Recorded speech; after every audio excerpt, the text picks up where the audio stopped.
Dangote Petroleum Refinery has offered to supply 60 million litres of premium motor spirit, otherwise known as petrol, weekly to the Independent Petroleum Marketers Association of Nigeria after a collaborative deal was agreed, translating to about 240 million litres monthly.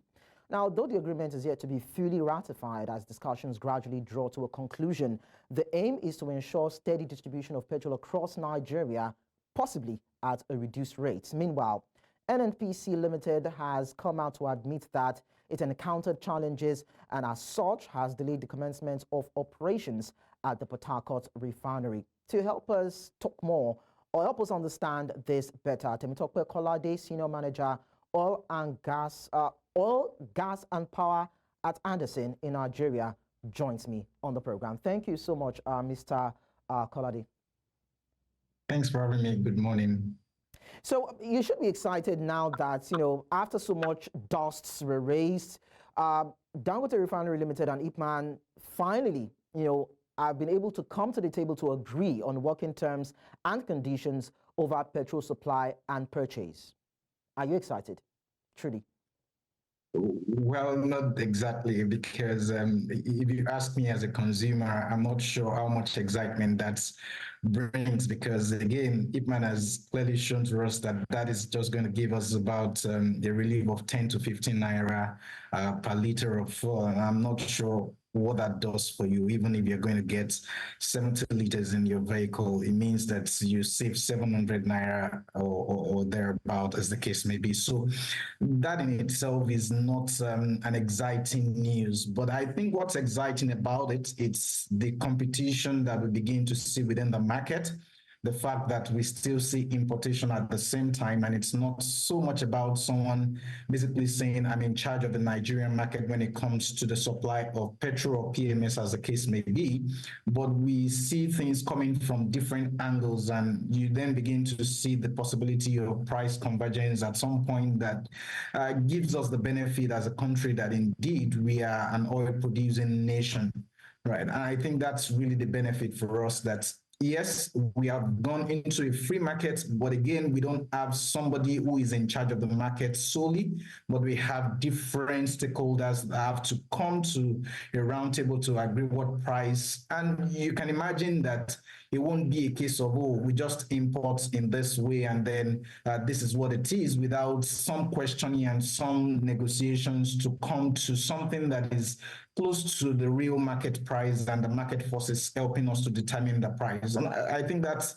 something that is exciting and every Nigerian should be happy about. Again, I think the other part of that is that if Dangote is able to supply this to the market, at least the pressure on the foreign exchange is reduced to a certain extent. So that's also a plus for the nation and for everyone in Nigeria. So this invariably would mean that, the fuel subsidy removal and the full deregulation of the sector is the right thing to do.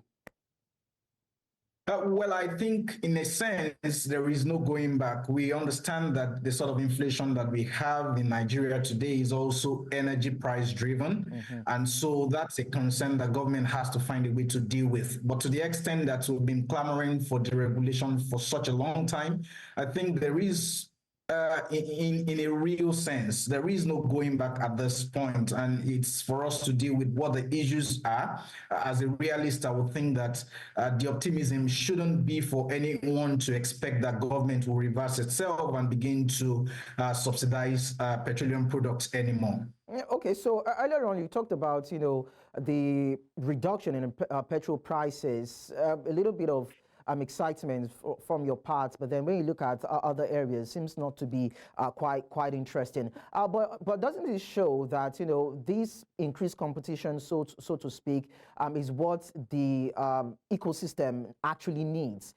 Probably, whether or not we'll have these marketers import from other sources and still buy from Dangote, and the possibility of the price still reducing or coming down, it will still mean that Nigerians can still smile, even if it's just 15 naira difference on just a litre, 700 naira cumulatively.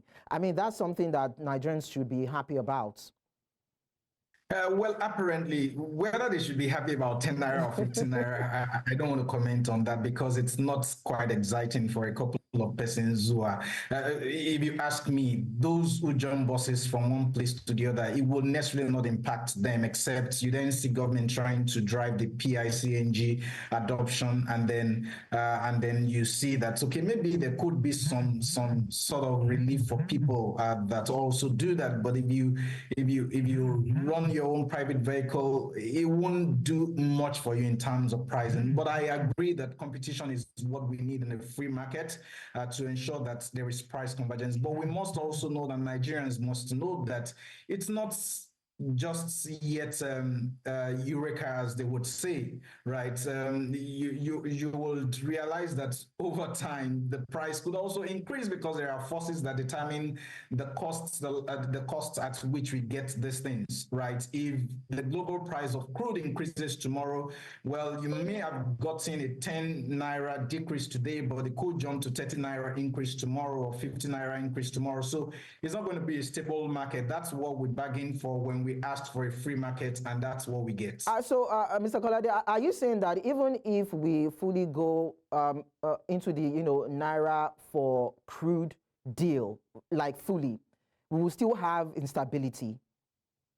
Is that what you mean? Yeah, we would have instability because, again, if you look at the numbers, this is 240 million liters monthly. And the question we should ask ourselves is how much do we consume in Nigeria on a daily basis? The figures out there are not certain, right? You would see 40 million to 45 million liters in a day, whereas Dangote is saying, I'm going to give you 60 million liters in a week. I'm guaranteeing you that, and I can give you much more than that. Right. So apparently what that tells us is that Dangote cannot fulfill the demands of Nigeria as we stand today. So we still need to import. So the sort of benefit that we get from this is marginal, or at least incremental in a sense, until we start having full production in Nigeria. But even that, there are complexities around the supply market, whether it's local or import or export. So those things all have their impact, and it's not a slam dunk to say, hey, because we produce in Nigeria, the prices would be altogether favorable for Nigerians. So if we are talking about the pricing mechanisms, and we're talking about even the quality of this commodity, because we know that other marketers will be outsourcing from foreign companies, even while Dangote has come out to say that what he's offering is premium. What do you think the role of NMDPR should be and NUPRC should be in all of this, in as much as we're trying to see how we can have this commodity in circulation undisrupted and probably the price come down and be affordable, but then you still expect at least a little bit of stability so that those businesses that are actually use this particular kind of energy to power their businesses will be able to project for the future in terms of cost of production, cost of transportation, and possible expenses and returns. Well, in terms of quality, that's why we have the NMDPRA and the provisions of the PIA, the Petroleum Industry Act, are very clear on what the roles and the functions of the NMDPRA is. So whether you're importing or you're producing locally, NMDPRA should do some testing to ensure that whatever is being brought into the market is certified and it meets the quality standards that Nigeria has set for itself when it comes to this product. Right. How does that then impact on price? And I think that's really and truly what needs to be done with pricing is to ensure that whatever is coming from anywhere, we do not have just one person controlling the market. What we want to have is that there are different players within the market, and it's the market forces that determine the price at which they get whatever they have, and then they are able to recoup whatever it is with a certain margin that is not excessive, so to speak, right? And I think once we get to that point where we have that free market and everybody can play freely, whether it's Dangote producing locally or Port Harcourt Refinery comes on stream and start producing, or NNPCL decides to import from outside Nigeria, or IPMAN decides to import, we are just fine. But one good thing again about this agreement between IPMAN and Dangote is that they have said to us that the mediators have been taken out of the bargain, and so that helps to also manage the logistics and brings down the price slightly, as we've seen. Okay, so it's a free market, intermediaries, or middlemen, so to speak, have been eliminated. But some people still feel that, the continued import of, refined petroleum products by the major marketers is still undermining local refineries, especially like Dangote Refinery, and we've not even seen the other 4 refineries come on board. So if we are talking about local refining capacity, would you still say that for the free markets, we should still encourage or accommodate imports from other foreign sources while we can actually drive the capacity locally? That's my personal view. We should encourage importing because, again, it's about the price at the end of the day. We're talking about a free market, and if you do not want, what you could do is to ensure that there is some guaranteed local uptick. But even at that, the price has to make sense, and the price has to be competitive when you look at what is possible from the import market. And I think that as rational humans, what people will do from a pure economic perspective is that if you think that it's better for you, you get it at a better price, sourcing locally, you would get it locally. You don't have to go outside if you have the local refining capacity to meet the demands in the country. And let me just very quickly say that if you go to a place like Russia, you'll find that it's a net exporter, so they export. But even at that, the prices sometimes is not favorable for the locals. So even when you get to a point where you think that, oh, we refine a lot and then we can take out, the international market would also be competing to take it at a more favorable price. And so there could be that competition where the one who produces say to you that I can sell it to an export market for a better price. And if I can do that, I'm going to also increase the price internally. And that's where government comes in to say, let me try and stabilize the price for you so that there is some sort of favors that you get from being able to source locally and produce locally and refine locally, rather than just think that, oh, because I produce locally, and of course, I've gotten the advantage of a Naira swap for the crude sales, right? That would be a church change to the country in itself. So the government could then come in and say, you know what, we are going to ensure that there is some sort of favorable pricing for the local consumers as well. Okay. So let's quickly dovetail into the other side of this conversation. After loads of promises, none of the 4 national refineries have commenced operation. Even the Port Harcourt Refinery, NNPCL said it encountered risks and challenges while carrying out rehabilitation, being a brownfield project. Now, for years, the Nigerian government and NNPC have always known that this refinery is a brownfield project. And we are talking about, the redevelopment of a previously used land, often contaminated by industrial activities, is what they have always known. So how long and how capital intensive is it for the Nigerian government to rehabilitate this refinery alongside other refineries? You're asking the wrong person the wrong question, right? I mean, it seems as though we are not being deliberate or intentional. We are just coming up with flimsy excuses. Well, I think we should hope against hope that someday, very soon, the Port Harcourt Refinery running and working. I think what the NNPC has tactically done is to not announce any dates going forward.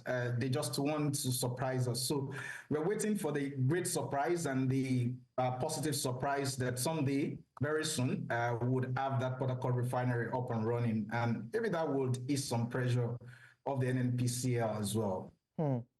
Okay, so well, in NNPCL, let's just dwell on this further before we come to a close. NNPCL said last week that it would continue to import fuel. That's what we heard, saying it was not the sole off-taker of petrol at the Dangote Refinery. Now, same last week, we still read in the papers that NNPCL said the Nigerian government has stopped fuel importation, and Nigeria will be saving about 24 trillion naira annually. Now, to be very honest, it's a bit confusing. But from your perspective, what do you think the truth is about this importation and what Nigeria might actually save? Well, if the numbers that are being reported as our consumption figures with respect to petroleum motor spirit is what it is, it would mean that we would have to continue to import in the in the near term, right? Dangote is saying, I'm going to give you 60 million liters every week, and reports has it that we consume about 40 to 45 million liters in a day, right? It basically tells us that Dangote alone cannot meet the demands of Nigeria.